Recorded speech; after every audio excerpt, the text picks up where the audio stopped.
Hey guys, what's going on? Jatin's here, and I want to talk about a few things here. I'll be pretty blunt. I'm not happy with the amateur scene of Smite, the direction it's going. Realistically, I would love to see a relegation system or something. But this is kind of a video on addressing the current issues and actually how to improve the current issues without switching over to relegation system, where they can keep their current system and still hope to get picked up by orgs and stuff. So this is a video not on changing format, but rather on improving the phase 2. And I'm gonna talk about a few things. I'm gonna talk about the Combine. I also want to talk about collegiate Smite because I feel very close to it, and that's something that's also going downhill and I think needs some serious improvement. Yeah, let's talk about Combine. There's two ways to kind of handle this. Currently it's being handled by Skillshot, and I think if they hand it over to a third party like ESL, TM Monster, etc., they could do much better, do it much better. Because currently what Skillshot is doing, the Combine, if people don't know what the Combine is, it's pretty much a playground where orgs can scout for talent. So the issue with scouting for talent is Skillshot's not streaming these games. Orgs are only going to pick up 1 or 2 players, so there's no individual performance chart per se, and there's no incentive to actually play this. There's slight cash prize pool, but it's a monthly sort of system. So I'm going to address all these real quick. Oh, by the way, I'm making this video after I put out my tweet, so I'm going to try and make this shorter than 23 minutes, like my previous one. And this is like my 6th time doing this. So broadcasting. It's pretty obvious that Skillshot doesn't have enough people to broadcast these games. I see how hard they work. Totally understandable.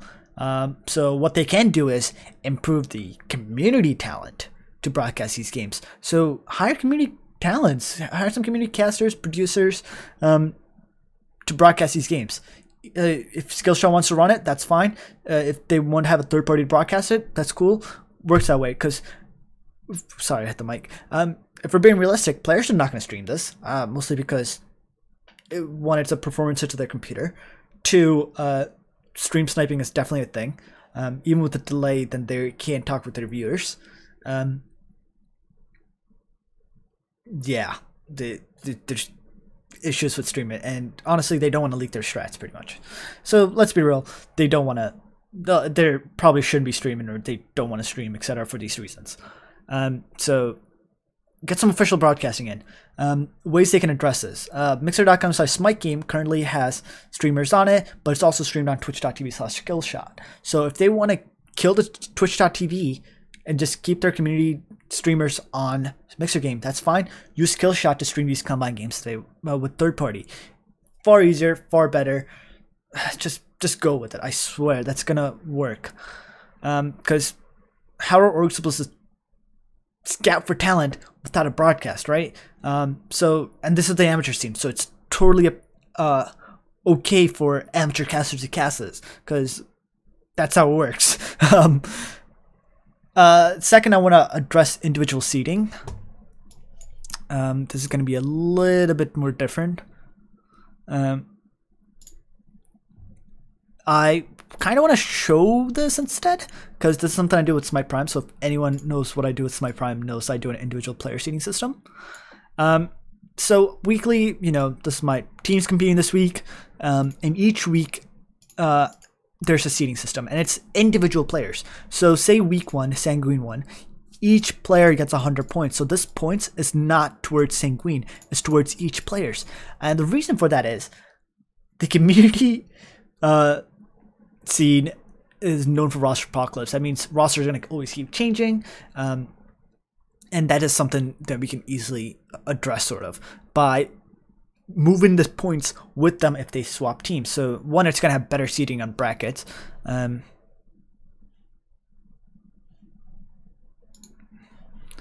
going to have better seating on brackets. So for example, if I go to my challenge, if I look at my thing. Let's see. Hey, look, my seeding predicted the top 4 teams. Well, duh. Like, top 4 predicted that pretty well. Obviously, it's not gonna always predict a top 4, but in this case, 1, 5, 5, 1, 5, 7, 1, 3, 5, 7. I can't read. Close. Let's look at the next one. It's gonna make it as accurate as possible. Is my point. 1, 3, 5, 2. You know, I'm trying to be accurate as possible here. That's what the system is, and what that system also tells me is individual performance as a player. So in this case, Netroid, he competed in week 1, 3, 4, and 5, but not in week 2. And it's telling me he got first place in each week. Wow, that's really amazing. That player must be good. Then let's look at something like Diesel here, who competed in week 1 but got 10 points. Week 2 they got first place. Week 3 they got second, and week 5 they got 40. Which means they got third place.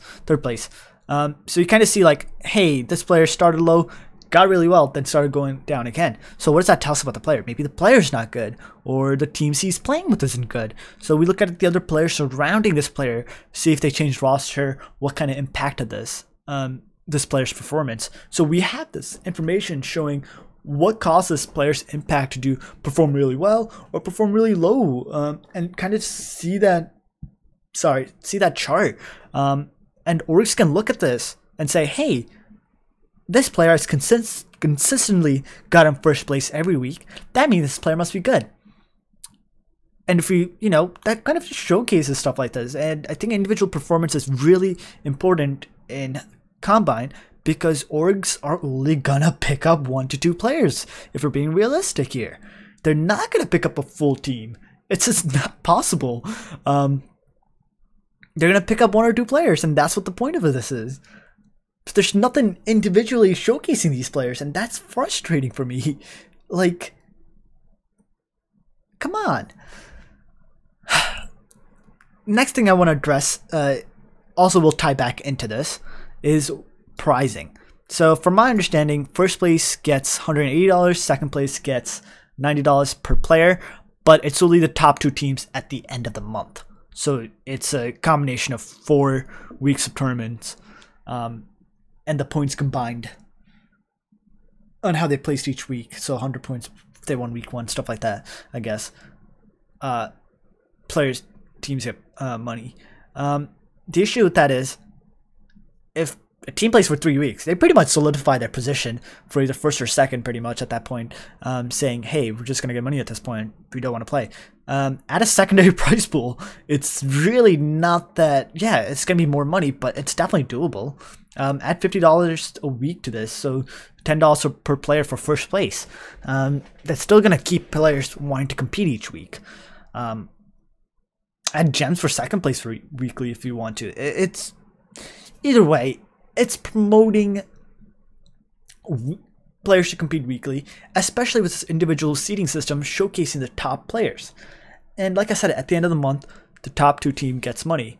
What if we, this is a little more on the stretch side kind of things, but this is definitely, again, doable.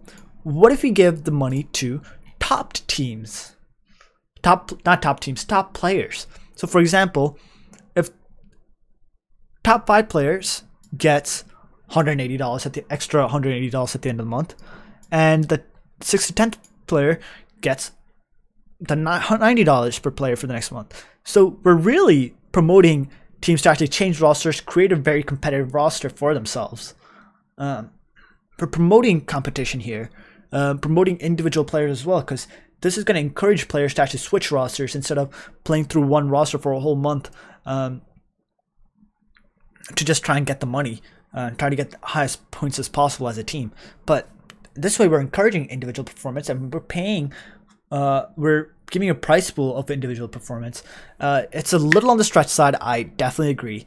I don't expect this to be implemented, this pricing at least, but the seeding I'm expecting to be implemented. But this pricing is a little bit on the stretch side, but I think it is something that's going to promote players to keep changing rosters, creating a better roster, improving themselves to be showcased in a graph manner instead of a broadcast manner. So chart and broadcast. So that is it for the weekly pricing. So pretty much a recap combine. Add broadcasting, add individual seating, add weekly pricing, and hand it over to a third party to handle the entire combine. Because I really don't think Skillshot needs to be handling. They're just running a tournament. They're not doing anything extra with it. So hand it over to third party, because anyone can run a tournament. That's not exactly hard. Hand it over to a third party. But like I said, the issue with that is we don't have API access and spectator sucks. So they need to give us either API access or a better spectator. I'm going to address spectator a little bit more later, but actually no, I can address spectator right now. Orgs are not going to scout for talent on spectator because spectator sucks, like I said. So give us access to API so we can verify these games or something for handling to a third party. Yeah. And I want to talk about NACE, Collegiate Smite. One, there's no freaking awareness to it. There's absolutely none. No matter how many times Smite Pro retweets it, you're not gonna have. You're not gonna have enough people knowing about it. Because let's be real, even Collegiate Smite players don't follow the esports side, and they could just compete because Collegiate Smite is not as competitive. Players should be able to compete in these, but they don't know about it to compete in. For example, anytime JMac and I stream this games, they're like, "Oh, Collegiate Smite exists? What? I didn't know this. What?" Like, it kind of sucks. So there's no awareness to it. Broadcast the dang games.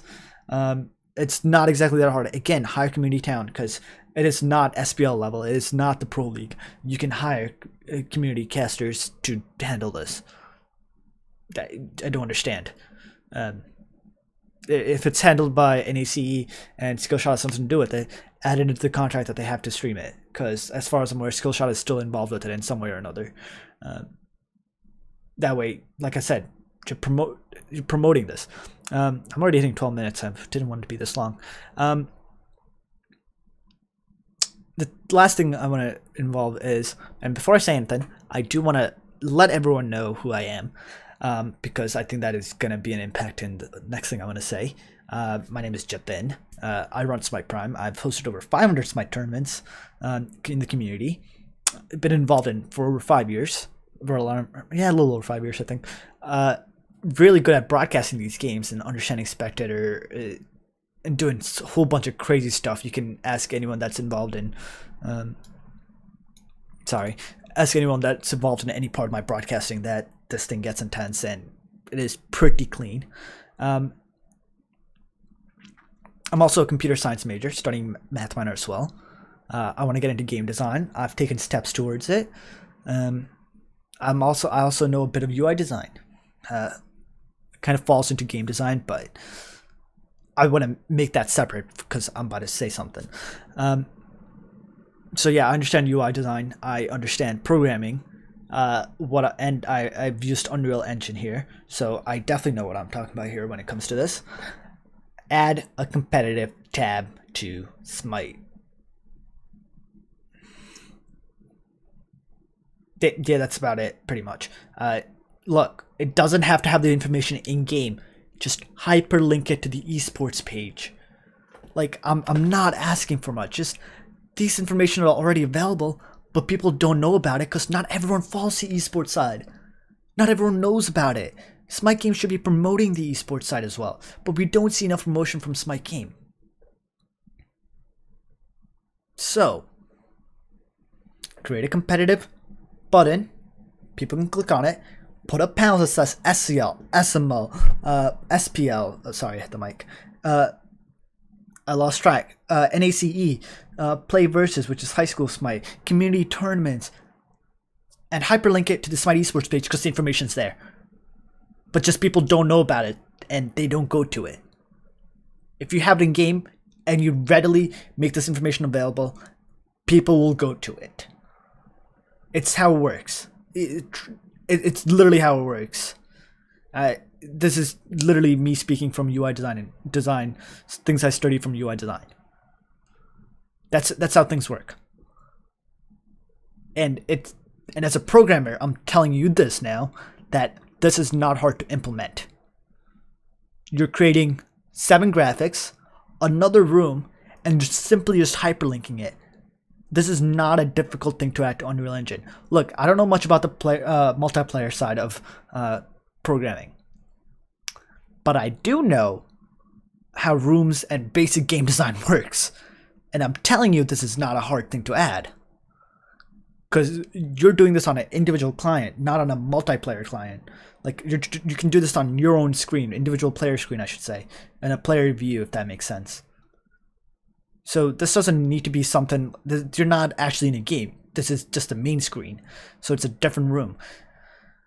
So with that, I'm going to recap everything I said now. Combine, add broadcasting, individual seating, and weekly pricing, or hand it over to a third party that's going to do all three that I just said. NAC, Collegiate Smite, bring more awareness to it. From my understanding, everything is done last minute, finalizing, pricing, etc. This is something I'm speaking from AVGL experience. A lot of things were finalized last minute, and I was definitely not happy with it because I don't know if I was going to get involved or not. And this is something I want to get involved. I'm okay with the NAC format, mostly because I'm a college student myself. I played in one semester for this. It's hard to juggle stuff like this, so I'm fine with this format because it's a double elimination format. So you know what, I'm okay with this because it sucks, but we kind of have to do this.